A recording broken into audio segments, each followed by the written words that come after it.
and stick your head out and yell, I'm as mad as hell, and I'm not gonna take this anymore!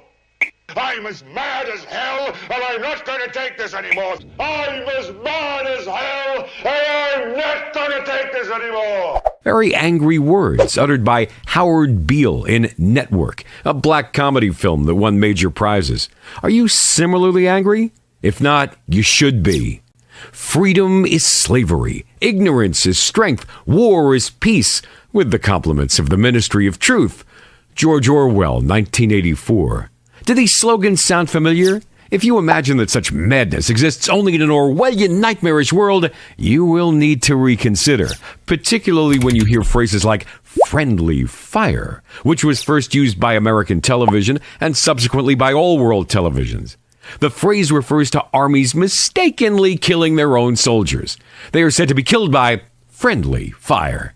Such phrases are used with a smile by men wearing smart suits and pretty women announcers. If the lies advanced by the media do not drive you mad, then remember George Orwell's words.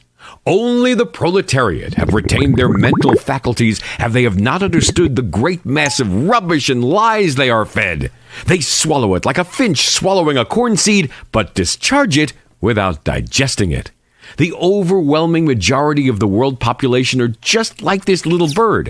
In 1983, 50 major companies controlled 90% of the world's media. Is that a fair percentage? Well, today, only 6 companies control the world media. Is this hard to believe?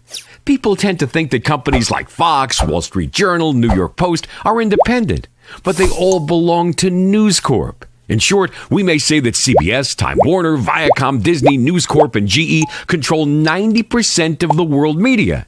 I don't mean they control the news, but the media output, including films, documentaries, publications, etc. If we focus our attention on television, we realize that these companies control 70% of cable channels. The remaining 30% are owned by 3,762 companies. Does this alter our image of the media?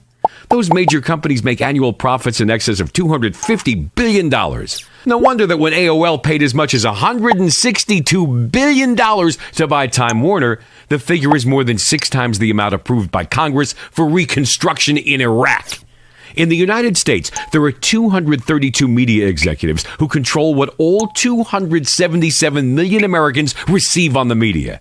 This works out as 1 media executive for every 850,000 Americans.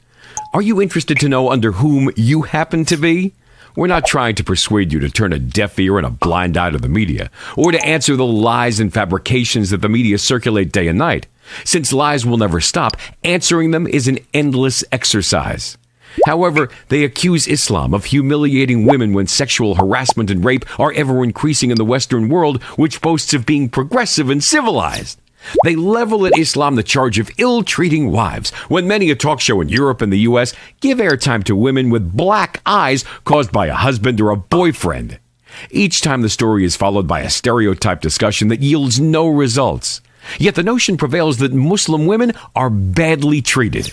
There is a simple solution for everyone who wishes to abandon the stage of the finch that cannot digest a corn seed and rise to the rank of national human being who examines what he is told. To begin with, 2 things are needed. The first step is to sober up so that we cannot be deceived by a handful of people. The second is to undertake one's own research, using those gray cells in our brains. When we do that, we shall make the same angry outburst as Howard Beale. But then we will be free.